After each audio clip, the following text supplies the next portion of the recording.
শুনিছেন তো শুরুতে ইন্ডিয়া কষা জায়েদের কাছে একটা ছেঁচড়া দেশ আছিল। ছেঁচড়া মানে জানেন তো, নিজ প্রকৃতির মানুষ, চরিত্রহীন বা লজ্জাহীন মানুষ, প্রতারক বা ঠকানোর স্বভাব আছে এরকম ব্যক্তি, বা ঋণ শোধ করতে অনীহা বা টাল বাহানা করে, ইতর বলা যায় আর কি। কলকাতায় আবার এই শব্দটা কিন্তু এত খারাপ অর্থে ব্যবহার করা হয় না, আমরা যে অর্থে ব্যবহার করি। ছেঁচড়া এটা কলকাতার খাবারের নাম, জানেন তো? জানেন না? খাইতে গেলে ভালোই, মাছ আর সবজি দিয়ে একটা রেসিপি আর কি। এডিটে সাহেব এনা দেখান। অনুষ্ঠান বাড়ির মতো মাছের মাথা দিয়ে ছ্যাঁচড়ার রেসিপি আমাকে অনেকেই রিকোয়েস্ট করেছিলেন, তাই চেষ্টা করেছি একদম সহজ পদ্ধতিতে রেসিপিটা করে দেখানোর। আর আজকে আমাদের রেসিপি অনুষ্ঠান বাড়ির মতো মাছের মাথা দিয়ে ছ্যাঁচড়া। দেখেছেন, সেই ছেঁচড়া দেশ কষা জাহেদরে ঢুকতে দেয় নাই, দিল্লিতে আটকে রেখেছিল, মোটামুটি অপমান করে বসায় রেখেছিল। এখন কথা হইতেছে, কেন তারে এইভাবে বসায় রাখলো, অপমান করলো, কেনই বা তারে ঢুকতে দিল না? আসলে কি হয়েছে সেটা তো আর আমাদের জানার কথা না, কিন্তু আমি যে কাহিনী কব সেটা মিলাই দেখবেন, মিলে কিনা।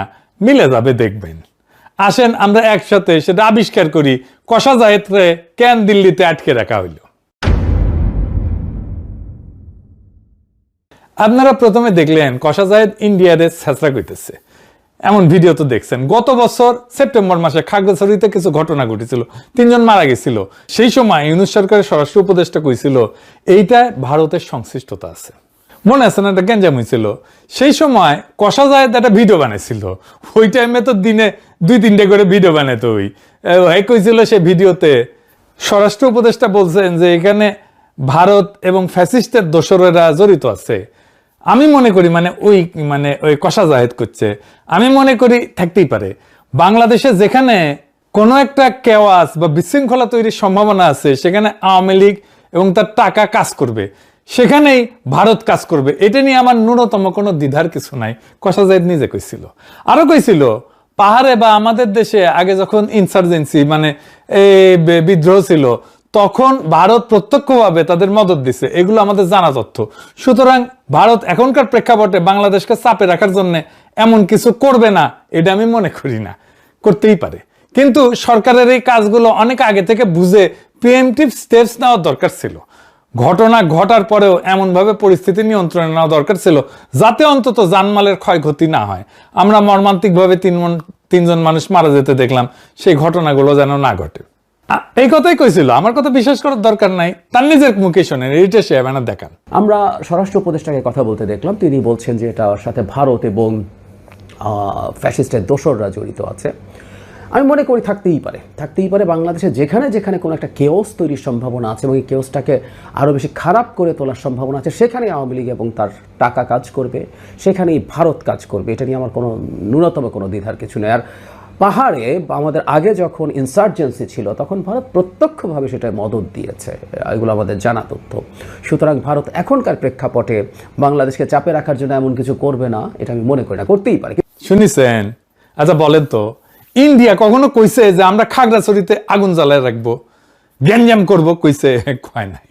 তাও কষা জাহেদ কইতেছে ইন্ডিয়া এটা করতেই পারে। ইন্ডিয়া কয় নাই, তারপরেও কইতেছে ইন্ডিয়া এটা করতেই পারে। তারপরে সে উপদেষ্টা হইল, পশ্চিমবঙ্গে নির্বাচন হইল, শুভেন্দুর ঘোষিত নির্বাচনী ইস্তেহারে 1 কোটি বাংলাদেশি মুসলমানকে তাড়ানোর পরিকল্পনা দেওয়া হইলো। সে নির্বাচনের আগে পারফরমেন্স করে দেখাইলো কেমনে বাংলাদেশিদের দাওয়া দেবে। ধর ধর বাংলাদেশি ধর। এডিটে সাহেব দেখান আর একবার।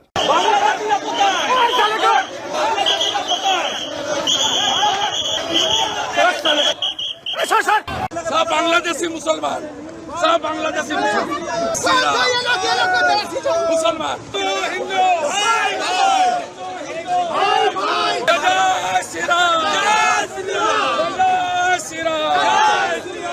দেখেছেন না? এটা তারা ডিটেনশন সেন্টার বানাইলো, সেখানে সে ডিটেনশন সেন্টার অনেকে আটকে রাখলো, সেখান থেকে নানা পয়েন্ট দিয়ে বাংলাদেশে পুশিনের চেষ্টা করলো, অনেকগুলা পয়েন্ট দিয়ে রাত্রেবেলা করে। আমাদের বিজিবি ঠেকাইলো গ্রামবাসীর সহায়তায়। অনেক পরিবার নোম্যান্স ল্যান্ডে অবর্ণনীয় কষ্টে দিনের পর দিন কাটাইলো, আমরা দেখছি না? শুভেন্দু দাবি করলো 5000 পুশব্যাক করেছে, এর মধ্যেই কোনটিতে ঢুকিছে কে জানে। আর এই কষা জাহেদ কইলো ইন্ডিয়া ইচ্ছা করে না এটা। ঠিক একই সময় আসলো ইন্ডিয়ার নতুন হাই কমিশনার। সে কি বললো জানেন? আসেন সেটা একটু দেখি। সে কইল আমাদের যা পপুলেশন আছে 140 কোটি মানে ইন্ডিয়ার, তার সঙ্গে 20 কোটি অ্যাড করছি, মানে 160 কোটি। আমি এখানে যা করতে চাই তা সব একসঙ্গে হবে, আলাদাভাবে ভাবছি না। দেখছেন না আমি হেঁটে চলে আসছি, একই আকাশ, একই বাতাস, একই যন্ত্রণা। এই আমাদের যন্ত্রণা কিভাবে এক হয় রে হারামজাদা? আমাদের যন্ত্রণা তো ইন্ডিয়া, আমাদের স্বপ্ন কিভাবে এক হয় রে হারামজাদা? তোদের স্বপ্ন তো অখণ্ড ভারত। তোর আর আমার স্বপ্ন, তোর আর আমার যন্ত্রণা কি এক নাকি রে হারামজাদা? আমি একটাই কথা বলতে পারি, আমাদের যা পপুলেশন আছে 140 কোটি, আর ওতে আমি 20 কোটি অ্যাড করে দিই, তাহলে 160। আমি যা এখানটা করতে চাই ওইটা 140 নয়, 60 অ্যাডেড, এখান থেকে 20 অ্যাড করে দিচ্ছি, তাহলে যা হবে একসঙ্গে হবে, বুঝেছো? আলাদাভাবে আমি ভাবছি না, আমার মনে ওইটা ঢুকছেই না। দেখুন তো, হেঁটে চলে এলাম, মনে হচ্ছে না যে আমি বাংলাদেশে এসেছি। ওইটা দেখতে হলো, তাকে বললো হ্যাঁ আপনি বাংলাদেশের বর্ডারে, এমনি মনেই হচ্ছে না। সবসময় আমি বলি একই আকাশ, একই বাতাস, একই যন্ত্রণা। তাহলে আমরা মিলে মিশে ভিসার সব বললে আমার সব মাথায় আসে, একটা খালি বলে যায় সবাই খুশি হবে, ওই কাজটা করবো। আবার দেখেন এক সাংবাদিক, বাংলাদেশের সাংবাদিক কি কয় দেখেন, কয় আমরা ছোট রাষ্ট্র, আপনারা আমাদের পাশে বৃহৎ শক্তি, আপনারা আমাদেরকে লালন পালন করবেন। শুনেন, আমরা ছোট্ট রাষ্ট্র, আপনারা আমাদের পাশে বৃহৎ শক্তি, আপনারা আমাদেরকে লালন পালন করবেন, আপনারা আমাদেরকে লালন পালন, আপনারা আমাদেরকে লালন পালন, আপনারা আমাদেরকে লালন পালন করবেন। শুনেছেন? কোনো রাগঢাক নাই, সরাসরি প্রকাশ্যে গোলামের মতো করে মনিবের উদ্দেশ্যে বলল আপনারা আমাদেরকে লালন পালন করবেন। ওই সাংবাদিকের নাম জানেন? হ্যাঁ, ওর নাম হইতেছে বকুল মাহবুব। উনি যেটি পাবেন না ঠ্যাং ভেঙে দেবেন, টেংরি ভেঙে দেবেন। হারামজাদা ইন্ডিয়ার দালাল। ওই বাংলাদেশ প্রতিদিনে কাজ করত, তারপরে নিউজ 24 কাজ করত বেনাপোল প্রতিনিধি হিসাবে, আবার বেনাপোল প্রেস ক্লাবের সাধারণ সম্পাদক হিসেবে দায়িত্ব পালন করছে। কিরকম হারামজাদা, কিরকম ইন্ডিয়ার দালাল দেখেছেন? বসে আছে কেমন করে প্রভুর নিউজ চেপে গেল, দেখেছেন? কি বাজে কথা কইলো, বাংলাদেশকে সে খেয়ে নিতে চায়, বাংলাদেশকে একসাথে করে নিতে চায়। পররাষ্ট্র মন্ত্রণালয় কোনো প্রতিবাদ জানাইছে? বলে নাই। আমাদের ইন্ডিয়ার মধ্যে ঢুকায় নেওয়ার কথা কওয়া হইলো, কেউ কিছু কইতেছে না, কারো কোনো স্যাদব্যাদ নাই। কাশ্মীর বানায় দেওয়ার একটা প্ল্যান নিয়ে আগাইতেছে তারা। এর মধ্যে রংপুরে রামমূর্তি নিয়ে কি গ্যাঞ্জাম লাগিয়েছে না? ইন্ডিয়ার গোয়েন্দা সংস্থার কানেকশন তো পাওয়া গেছে এখন, দেখেছেন তো? আমি একটা ভিডিও করেছিলাম, সেটাও তো দেখেছেন। এডিটর সাহেব দেখে দেন, দেখেছেন? আমি শুরু করেছিলাম, তারপর এখন কোর্টে যায় লাগিয়েছে এটা। সেইখানে এরকম একটা বিপজ্জনক পরিস্থিতিতে ইন্ডিয়ার একজন বিশ্বস্ত স্পোকসম্যান দরকার বাংলাদেশের মধ্যে। কেমনে পাবে?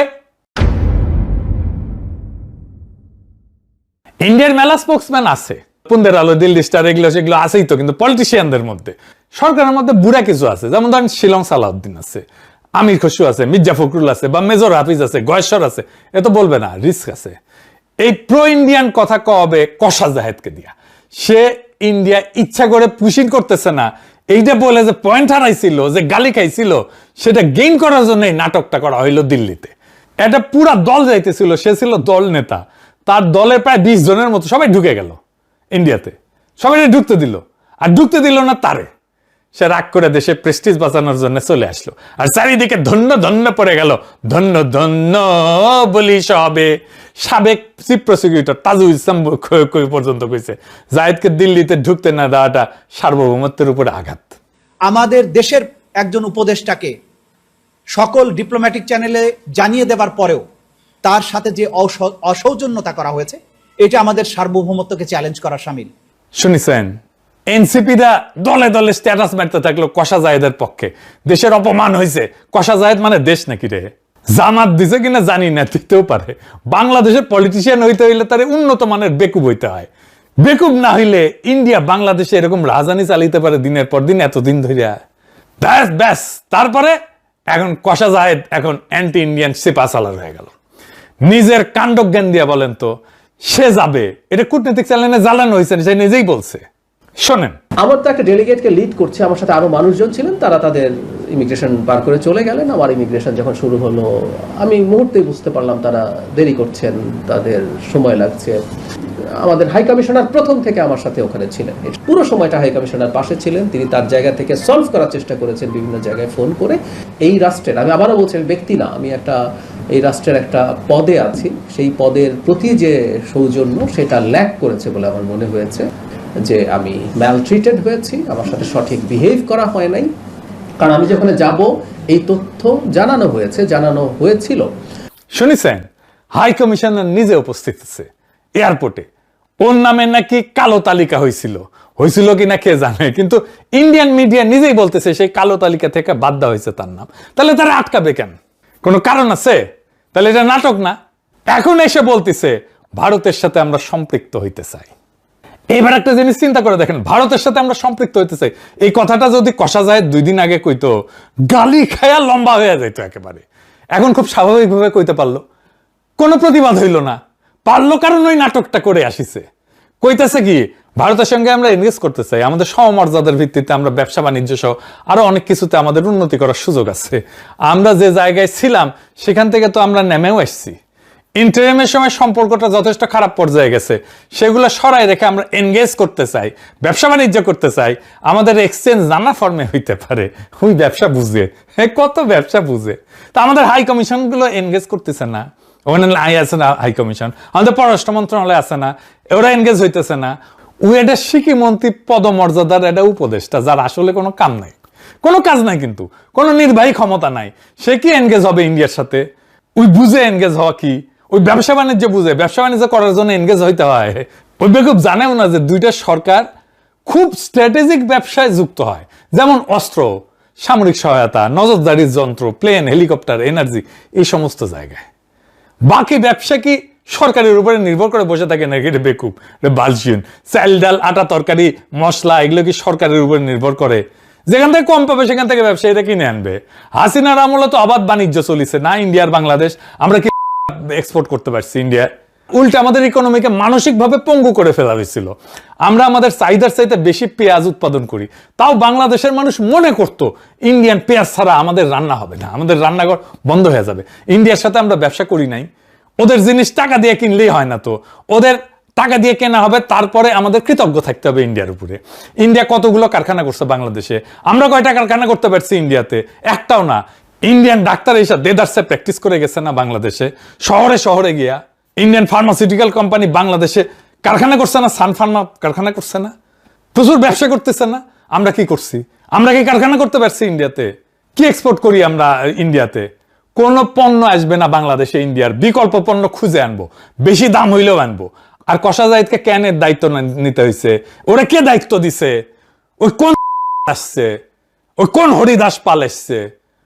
হাসিনার মতো একেবারে ইন্ডিয়া পেটে দেবো। ফুন্দের আলো আর দিল্লি স্টারে গিয়ে আবার কান্নাকাটি করে এই কষা জাহেদ। মানে বুঝেছেন তো, সব ইন্ডিয়ান রসুনের কিন্তু ফুন্দের আলো আর দিল্লি স্টার।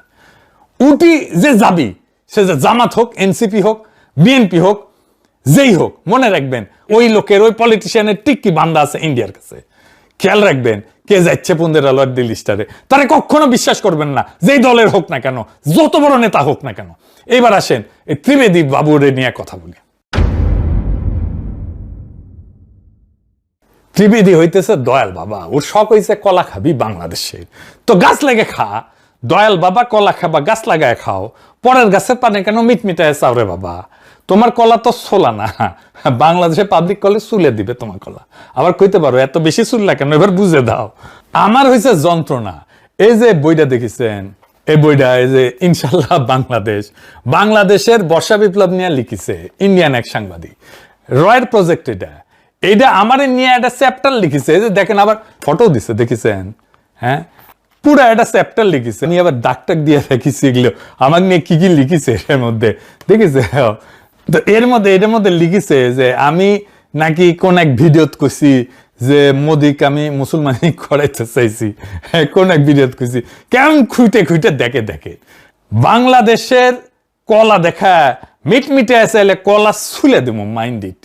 লিখিছু ভালো হয়েছে, যা লেখ, আরো 10টা বই ছাপা, আমার নামে 10টা বই, যা খুশি লেখ এটার মধ্যে, যা করে নিস আমার, যা। আর বাংলাদেশের দিকে চাইয়া, বাংলাদেশে কলা দেখা মিটমিটে চাইলে কলা একেবারে ছুলে দেবো মাইন্ড ইট। ইনকিলাব জিন্দাবাদ।